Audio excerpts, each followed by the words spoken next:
Hello guys, I am Lalit Agarwal. Welcomes you all on your own coding channel Codefix made by you made for you. So let's now start today's lead code problem. आज की lead code की problem क्या बोल रही है? अच्छा, before moving towards the problem ना, one minute discussion for दोस्त जिनको ये प्रॉब्लम अच्छे से समझ में आ चुका है, जो खुद से बार ट्राई करना चाह रहे हैं।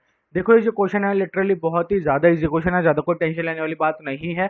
बस आपको ये देखना है कि जो एस वाली स्ट्रिंग है इसका हर एक करेक्टर टी में होना चाहिए। अगर अपन सिंपली इस क्वेश्चन को बिल्कुल लेमन टर्म्स में बात करें तो ये क्वेश्चन सिर्फ और सिर्फ इतना ही कह रहा है, क्योंकि अपन बीच के सारे तो हटा ही देंगे। अब यहाँ पे बस उस पॉइंट ऑफ टाइम पे आपको एक बात और ध्यान रखनी है कि जैसे सपोज करो कि आप इसमें स्टार्टिंग से सर्च कर रहे हो, बोला ठीक है, स्टार्टिंग से सर्च करते वक्त आपको सबसे पहले ए मिल गया, बोला ठीक है, ऑफकोर्स बात है, आपको ए ही ढूंढना था, सबसे पहले फर्स्ट एलिमेंट ही ढूंढना है, बोला ठीक है, ए मिल गया।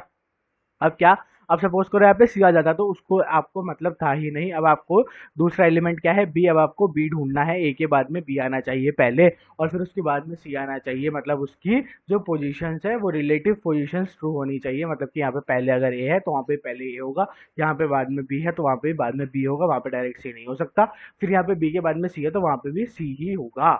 बीच में कितने भी एलिमेंट्स आ सकते हैं अपन उनको हटा देंगे, बट रिलेटिव पोजीशन चेंज नहीं होगी। इस बात के ऊपर अच्छे से गौर करना और उसके बाद में सॉल्व करने की कोशिश करना, लिटरली बड़े आराम से हो जाएगा। अच्छा, अब जिसको क्वेश्चन ही समझ में नहीं आया है उनको टेंशन लेने की कोई जरूरत नहीं है। सबसे पहले तो अपन बड़े आराम से समझने वाले हैं कि क्वेश्चन कहना क्या चाह रहा है, उसके बाद में इसकी अप्रोच बिल्ड करेंगे and then finally will move towards its implementation. देखो समझो यहाँ पे क्वेश्चन कहना क्या चाह रहा था। क्वेश्चन में ना अपने को एक एस नाम की स्ट्रिंग दी हुई थी और एक टी नाम की स्ट्रिंग दी हुई थी, बोला ठीक है, सिंपल सी बात है, इसमें कोई डाउट वाली बात नहीं है। तो अपन ने यहाँ पे क्या किया, एस में अपन ने लिया ए बी सी, बोला ठीक है। अब क्या करना है अपने को, ए बी और सी जो है वो अपने को इस वाली स्ट्रिंग में ढूंढना है, ठीक है। तो अपन ने ट्रेवर्स करना स्टार्ट किया, बोला ए एच अपन एक बार पूरी लिख लेते हैं, बी जी डी सी, बोले ठीक है। हाँ, अपन ने ट्रेवर्स करना स्टार्ट किया, सबसे पहले अपन ने ढूंढा ए, बोले ठीक है, हाँ जी भैया ए मिल गया अपने को, काट दो इसको, बोले ठीक है, ये अपने को मिल चुका है, यहाँ पे काट देते, बोले ठीक है।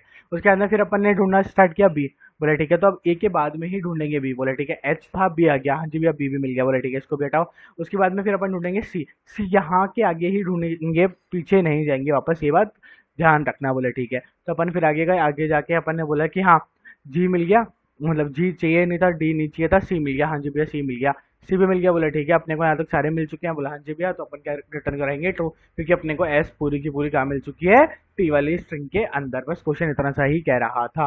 कैसे सॉल्व होगा ये भी अपने को सामने आ गया कि बस अपने को मूव करना है, ठीक है। आप ऐसे भी कर सकते हो और आप उल्टा अगर आना चाहो तो उल्टा भी आ सकते हो। उल्टा कैसे आओगे, मतलब क्या हुआ उल्टाने का, उल्टाने का मतलब ये हुआ कि आप दोनों के लास्ट से स्टार्ट करो, बोला ठीक है। तो आप सबसे पहले क्या सी ढूंढना स्टार्ट करोगे, बोला ठीक है, लास्ट से आप आ रहे हो, सी ढूंढना स्टार्ट किया आपने, बोला ओके सी भी आपको मिल गया, बोला ठीक, बहुत बढ़िया। अब अपने को क्या ढूंढना है, बी ढूंढना है, बोला ठीक है। क्या बी है इसका सेकंड लास्ट एलिमेंट, बोला नहीं है, बोला ठीक है, तो इसमें एक पीछे चल जाओ।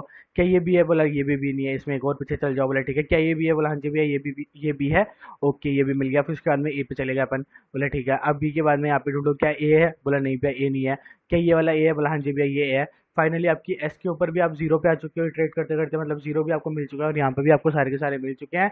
दैट मीन्स अपने को एज इट इज पूरी की पूरी स्ट्रिंग मिल चुकी है। अपन क्या करा देंगे, रिटर्न ट्रू। एक बार इसका कोड इंप्लीमेंटेशन देख लेते हैं। लिटरली इसकी अप्रोच बिल्कुल बहुत ज्यादा इजी, अपन ने अप्रोच में कुछ भी ज्यादा यूज नहीं किया है हेक्टिक, बोला ठीक है। देखो यहाँ पे है, ये अपना मेन फंक्शन था, मेन फंक्शन में अपन ने आते ही एक तो एम नाम का वेरिएबल बनाया और एक एन नाम का वेरिएबल बनाया। दोनों में अपन ने साइज ले ली, एम में अपन ने एस की साइज ली और एन में अपन ने टी की साइज ली, बोला ठीक है। फिर यहाँ पे अपन ने सबसे पहले तो ये बोला कि अगर अपनी जो एम है, मतलब ये सपोज करो कि यहाँ पे ए बी सी डी होता, ठीक है, और यहाँ पे सिर्फ ए बी सी होता है, यहाँ पे सिर्फ लेटर्स ही तीन होते हैं और यहाँ पे एस वाले में लेटर्स ही चार है, तो क्या एस कभी भी उसका सबस्ट्रिंग हो सकता है, मतलब एस के सारे लेटर्स कभी भी उसमें मिल सकते हैं, बोले नहीं भैया ये तो पॉसिबल ही नहीं हुआ। समझ गए इस बात को, बोला हाँ जी भैया समझ गए इस बात को, इसमें कोई डाउट नहीं है। तो इसका मतलब यहाँ पे अपना क्या है, सब हम हर पॉइंट ऑफ टाइम पे एस की जो साइज है वो एन से छोटी ही होनी चाहिए। तो अपन ने बोला कि अगर ऐसा नहीं होता है तो अपन क्या करा देंगे, सीधा सीधा रिटर्न फॉल्स, बोला ठीक है। फिर अगर ये वाली कंडीशन ट्रू हो गई तो उसके बाद में अपन एक और कंडीशन चेक करें, अगर उस कंडीशन में वो कंडीशन अपनी ट्रू होती है तो अपन रिटर्न ट्रू करवाएंगे, नहीं तो रिटर्न फॉल्स करवाएंगे। तो आप ये बात समझ गए होंगे कि यहीं पे अपन सारे के सारे सब्सिक्वेंसिंग चेक कर रहे हैं, तो ठीक है। अब यहाँ पे अपन ने क्या किया, इस सब्सिक्वेंस नाम का एक फंक्शन बना दिया और इस फंक्शन के अंदर कुछ पैरामीटर्स अपन ने पास किया, और अगर उस फंक्शन ने अपने को रिटर्न कराया एम तो अपन बोल देंगे रिटर्न ट्रू, और अगर उसने एम रिटर्न नहीं कराया, मतलब एम क्या है यहाँ पे, एम है इसकी साइज, एस की साइज, बोले ठीक है, अगर एम रिटर्न नहीं कराया तो अपन क्या बोल देंगे, रिटर्न फॉल्स, मतलब अपने को पूरी की पूरी स्ट्रिंग नहीं मिली है, बोले ठीक है। अब ये फंक्शन कर क्या रहा है, फंक्शन में पास क्या कर रहे हैं पहले ये देख लेते हैं। अपनी एक तो ये वाली स्ट्रिंग एस, एक अपनी ये वाली स्ट्रिंग टी, एक अपनी इसकी साइज और एक अपनी इसकी साइज, समझ गए, बोला हाँ जी भाई समझ गए, कोई डाउट नहीं है। ये सब अपने पास आ गया यहाँ पे। अब जो इसकी साइज थी वो अपन ने आई और जे यहाँ पे ले लिया है। आई किसकी साइज है, आई S1 की है, और जे किसकी है, S2 की है। कोई डाउट नहीं होना चाहिए, बोले ठीक है भैया।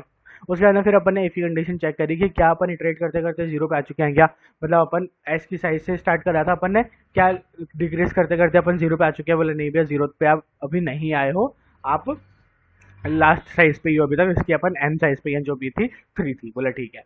तो अपन यहाँ पे है, फिर अपनी एफ की कंडीशन ट्रू नहीं हुई, बोला ठीक है छोड़ दो। फिर उसके बाद में अपन एलसीएफ में गए, एलसीएफ में जाके अपन ने चेक किया कि इसका लास्ट एलिमेंट और इसका लास्ट एलिमेंट मैच कर रहा है क्या, बोला हाँ जी भैया ये दोनों मैच कर रहे हैं। अगर ये दोनों मैच कर रहे हैं तो रिटर्न कराओ।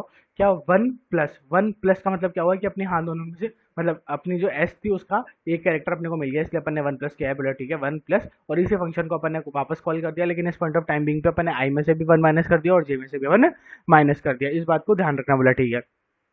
फिर अब इस पॉइंट ऑफ टाइम पे यहाँ पे आप बी पे आ चुके हो और यहाँ पे आप डी पे आ चुके हो, ठीक है, बोला हाँ जी भैया कोई दिक्कत वाली बात नहीं है। फिर ये अपना फंक्शन रिकॉल हुआ था, उस पॉइंट ऑफ टाइम पे आप आई इक्वल वापस आपने चेक किया, बोला नहीं भैया दोनों में से कुछ भी जीरो नहीं हुआ है। फिर आप वापस आप एलसीएफ में आए, क्या बी इक्वल्स टू डी है क्या, बोला नहीं भैया बी इक्वल्स टू डी भी नहीं है। फिर आप वापस फिर आप यहाँ पे आए रिटर्न में, और यहाँ पे आके आपने क्या बोला कि इस सब सीक्वेंस को वापस कॉल कर दो, बट इस पॉइंट ऑफ टाइम पे आप क्या करोगे कि S1 और S2 तो था ही, आई में आप कुछ भी चेंजेस नहीं होंगे और जे में -1 कर दो, बोले ठीक है। तो जे में आप यहाँ पे आ चुके हो, समझ गए इस बात को, बोला हाँ जी भाई समझ गए इस बात को, इसमें कोई डाउट नहीं होना चाहिए, बोला ठीक है। सिमिलरली ये फंक्शन पूरा का पूरा चलता रहेगा, जहाँ पे भी अब यहाँ पे क्या होगा कि सपोज करो आप इटरेट करते करते यहाँ पे आ गए, बोला ठीक है, यहाँ पे आ गए और यहाँ पे भी आ गए। तो इस पॉइंट ऑफ टाइम बिंग पे यहाँ पे इसकी कंडीशन क्या होगी, बोला भैया वन पे आएंगे अपन, यहाँ पे आई और जे अपना क्या होगा, वन वन होगा, बोले ठीक है। तो वन वन होगा तो ये अपना -1 और -1 आ जाएगा, फिर यहाँ पे रिटर्न करवा देंगे अपन। तो अब यहाँ पे रिटर्न वन प्लस होते होते क्या हो चुका है, एस की साइज हो चुकी है, बोला ठीक है। तो यहाँ पे 3 हो चुका है, 3, और फिर वापस अपन ने ये वाला फंक्शन कॉल कर दिया। अब जब ये वाला फंक्शन कॉल किया तो उस पॉइंट ऑफ टाइम बिंग अपना आई भी 0 हो चुका है, जे भी 0 हो चुका है, तो वहाँ पे रिटर्न क्या हो जाएगा 0। तो मतलब अपना ओवरऑल 3 रिटर्न हो रहा होगा, 3 रिटर्न हो रहा होगा। 3 क्या एम के साइज के बराबर है, बोला हाँ जी भी एम के साइज के बराबर है। End of discussion, return true. Submit करके अपन देख ही रहे हैं। फिर भी कोई भी डाउट होता है तो comment box is all yours and we are there for you. Submit बड़े आराम से हो ही गया। अच्छा बताओ इसकी स्पेस कॉम्प्लेक्सिटी और टाइम कॉम्प्लेक्सिटी क्या होगी। देखो सबसे पहले अपन इसकी टाइम कॉम्प्लेक्सिटी की बात करते हैं। तो देखो यहाँ पे एम और एन, यहाँ पे कोई टाइम कॉम्प्लेक्सिटी नहीं है, इसकी कंडीशन चेक करने में कोई टाइम कॉम्प्लेक्सिटी नहीं है। जो भी टाइम कॉम्प्लेक्सिटी लग रही होगी वो इस फंक्शन के अंदर लग रही होगी, बोले ठीक है। इस फंक्शन के अंदर अपन गए, इस फंक्शन के अंदर अपन ने जाके देखा कि एटमैक्स अपनी टाइम कॉम्प्लेक्सिटी क्या हो सकती है, एटमैक्स अपनी टाइम कॉम्प्लेक्सिटी हो सकती है maximum of m comma n, m comma n में से जो भी मैक्सिमम है। एम और एन क्या है, एम और एन है S1 या S2 की साइज, तो इन दोनों में से जिसकी भी साइज मैक्सिमम है वही अपनी क्या है, मैक्सिमम टाइम कॉम्प्लेक्सिटी। समझ गए, बोला हाँ जी भैया समझ गए। अच्छा बताओ इसकी स्पेस कॉम्प्लेक्सिटी कितनी होगी भैया। स्पेस अपन ने कांस्टेंट यूज किया है, ऐसा कोई अपन ने स्पेस यूज नहीं किया है, बस यहाँ पे 2 वेरिएबल्स डिक्लेयर किए थे और तो अपन ने कोई स्पेस यूज नहीं किया, तो इसका मतलब क्या होगा, स्पेस कॉम्प्लेक्सिटी अपनी कितनी है, और 1। आई होप आपको अच्छे से समझ में आ गया होगा। Thank you for watching.